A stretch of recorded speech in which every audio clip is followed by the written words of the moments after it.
सुप्रभात मान्यवर। मैं हूं अभी अपने गांव में, हिमाचल प्रदेश, ज़िला शिमला में। और ये हैं सेब के हमारे बगीचे। हमारा जो दरअसल फैमिली बिज़नेस है यहाँ पे हिमाचल में, वो यही है।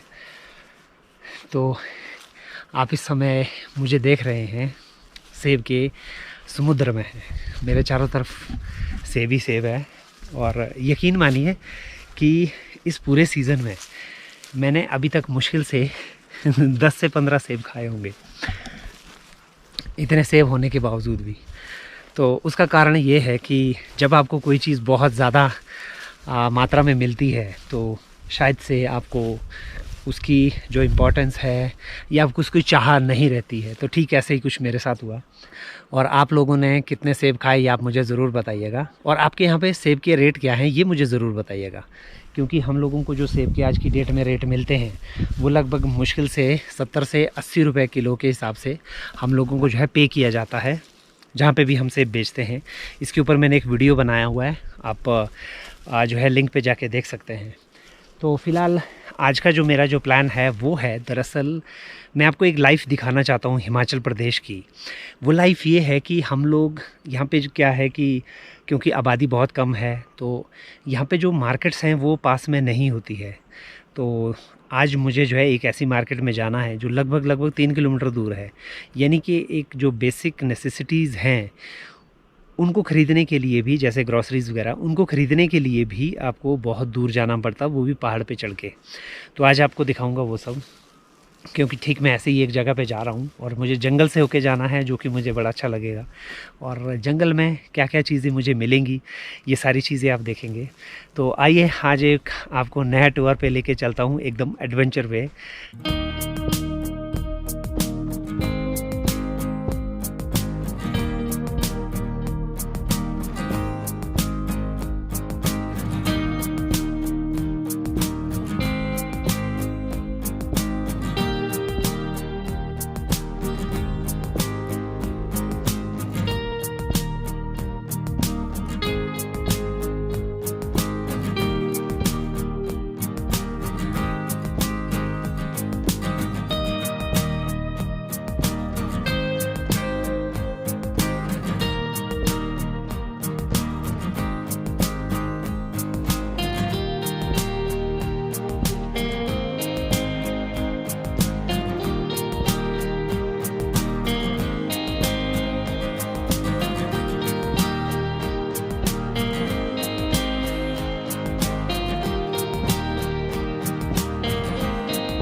पहाड़ों में थोड़ा जो रास्ता है वो ख़तरनाक होता है जब तक मैं खेत से मेन रास्ते तक नहीं पहुंचा। तो फ़िलहाल इस रास्ते से होके मुझे जाना है।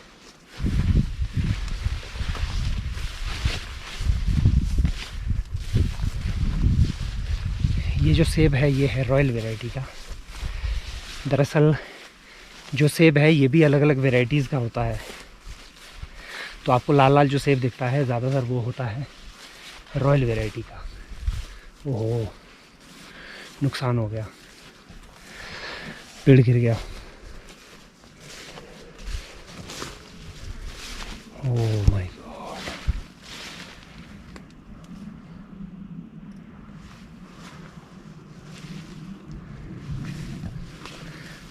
ज़्यादा फसल की वजह से जो पेड़ है वो गिर गया।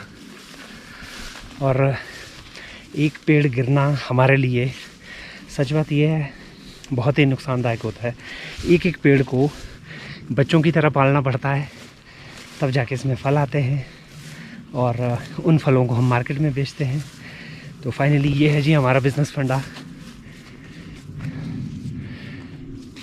लेकिन अगर एक भी पेड़ गिर जाए, आप सोचिएगा, अब यहाँ वहाँ पे एक नया पेड़ प्लांट होगा छोटा सा, जिसमें बहुत टाइम लग जाएगा उसको इतना बड़ा करने में कि वो सेब दे सके, लगभग 10 से 15 साल।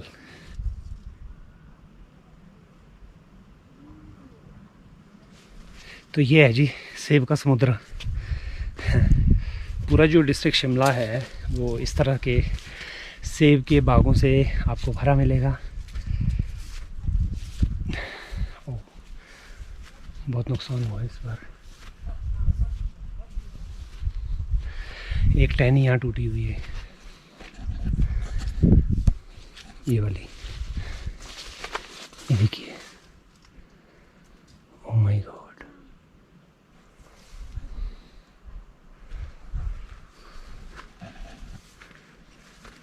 ये वाला सेब आपने बहुत देखा होगा मार्केट में, इसको बोलते हैं गोल्डन।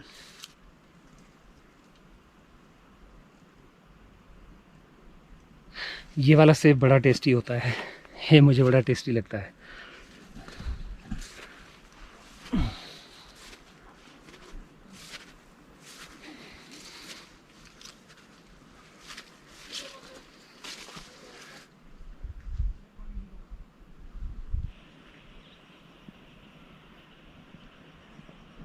ये सारे पेड़ों को कवर क्यों किया है?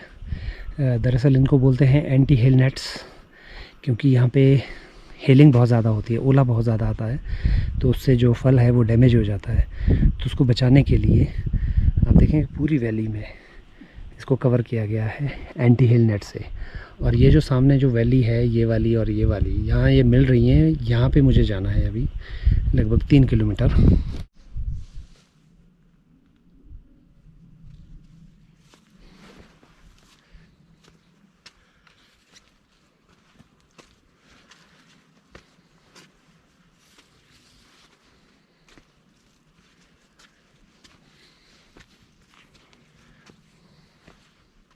एक पेड़ और गया, वेरी सैड। वो रहा, वो भी गया। ये भी टेढ़ा हो गया।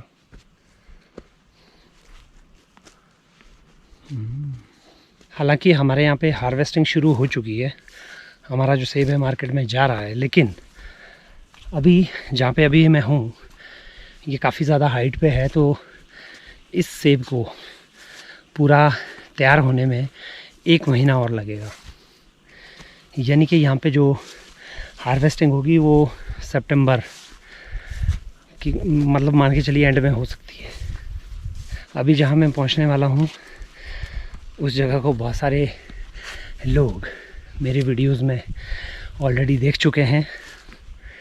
ये दरअसल बिल्कुल एंड है अब बागीचे का, और इसके बाद शुरू होता है जंगल।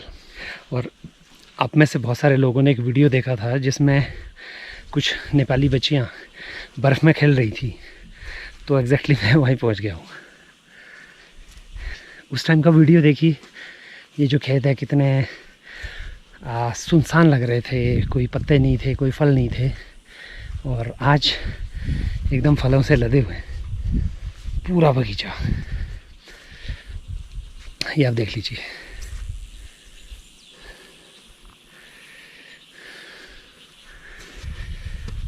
सेब ही सेब।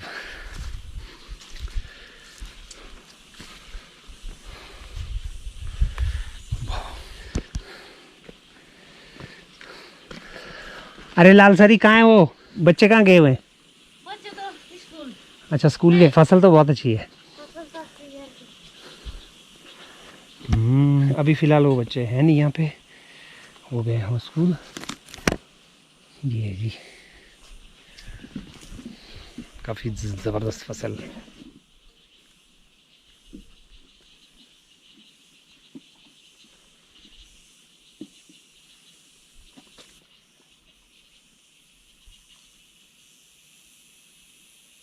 अब आप देखेंगे ये साइड बगीचा है और ऊपर की साइड को जंगल है, और इसके बीच में लगा हुआ एक नेट।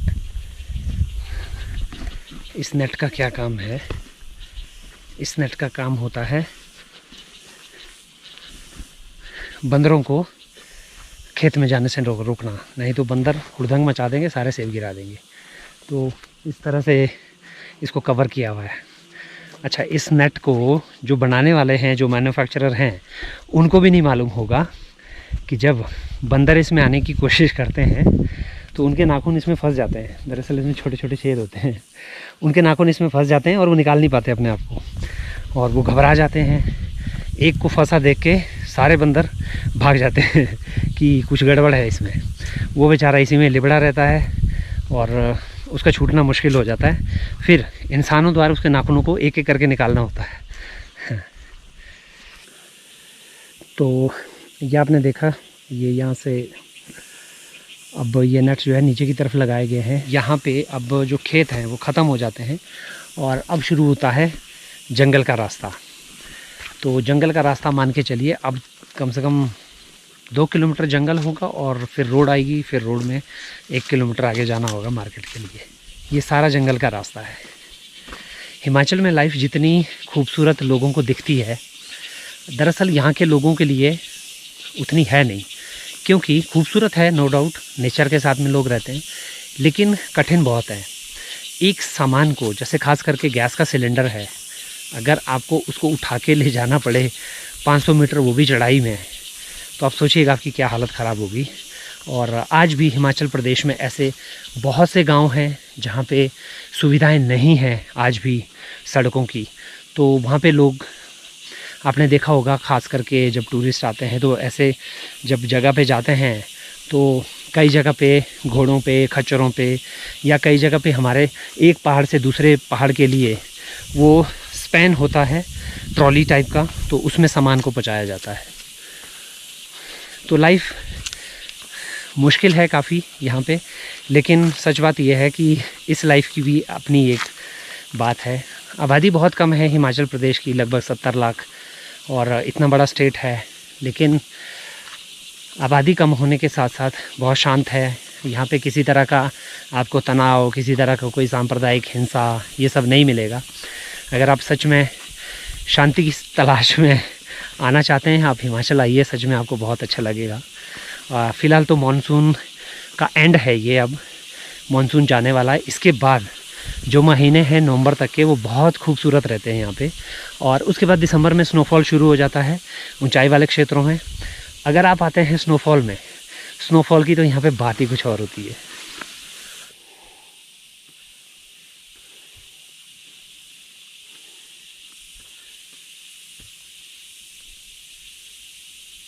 पूरे जंगल में झिंगुरों ने म्यूज़िक बजा रखा है। इसको बोलते हैं प्राकृतिक संगीत, नेचर का संगीत। हाँ, कितनी खुली जगह आ गई। अभी देखिए वो वहाँ पे मुझे जाना है एकदम लास्ट में।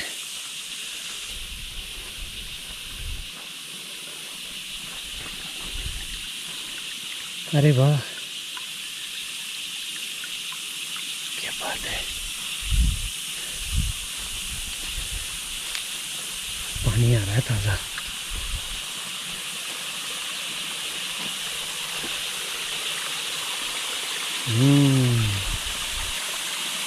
ये दरअसल पानी देखिए वहाँ से कहीं से आ रहा है और ये इधर इसने अपना रास्ता बना लिया।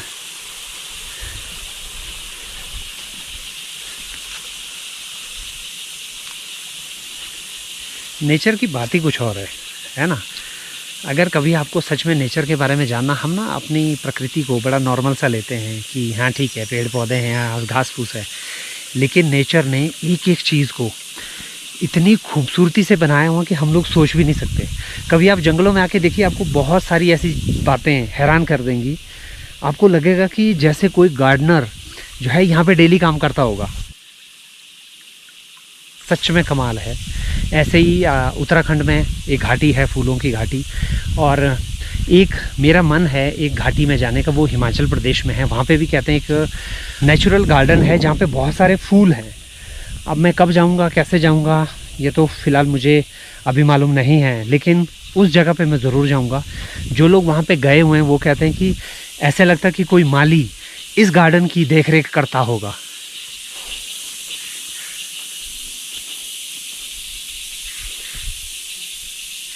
एक चीज़ दिखी मुझे, ये पत्थरों पे आपको ये दिख रहा होगा, लोग इसको बेचते हैं हिमाचल प्रदेश में, बहुत महंगा बिकता है। इसकी कोई मेडिसिन बनती है और साथ में जो लड़कियां हैं अगर किसी को नेचुरल मेहंदी वो हाथों में लगाने वाली चाहिए तो वो ये है, आप इसको लगाएंगे, ये है वो नेचुरल असली मेहंदी। ये पत्थरों पे लगा होता है और हिमाचल प्रदेश में बहुत सारे लोग बेचते हैं इसको इकट्ठा कर करके।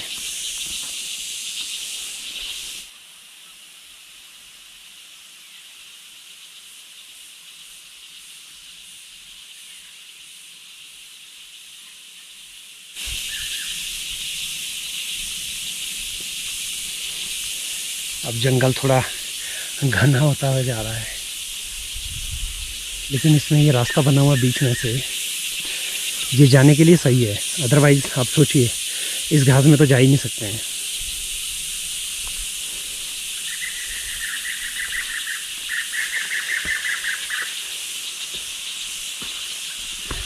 सच बात यह है, हम इंसान आज तक अपने आसपास की जगहों को, जिनको हम शहर कहते हैं, जिनको हम कस्बे कहते हैं, उतना खूबसूरत नहीं बना पाए जितना नेचर ने किसी भी एक जंगल को बनाया होता है।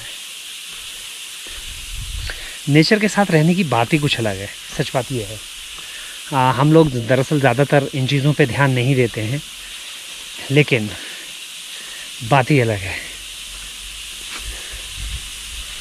भालू ना मिल जाए बस, कहीं बोले वो आइए आइए भाई साहब चाय पी के जाइए। अलग अलग तरह के पक्षी रिएक्ट कर रहे हैं, शायद से कोई आ गया, क्योंकि ऐसे ट्रेल्स पे, ऐसी जगह पे अब गांव के लोग भी ज़्यादा नहीं चलते हैं, बहुत कम। ये जो रास्ता दरअसल बनाया है, ये फॉरेस्ट डिपार्टमेंट ने बनाया है। हमारे बचपन में ये मुख्य मार्ग हुआ करता था मार्केट जाने के लिए।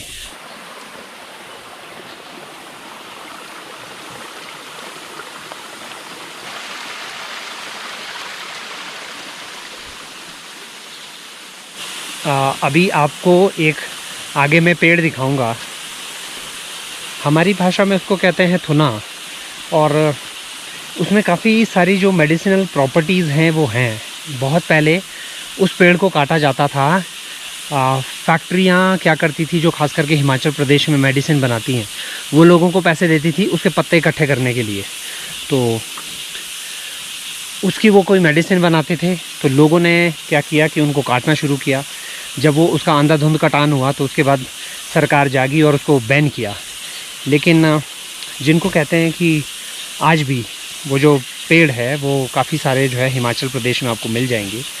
प्रॉपर्टीज़ उसकी ये हैं कि जिनको ख़ास करके यूरिक एसिड की प्रॉब्लम है, उसके लिए उनको आपको करना क्या है, वो जो पत्ते हैं वो लेके उसको काढ़ा टाइप का बनाना है।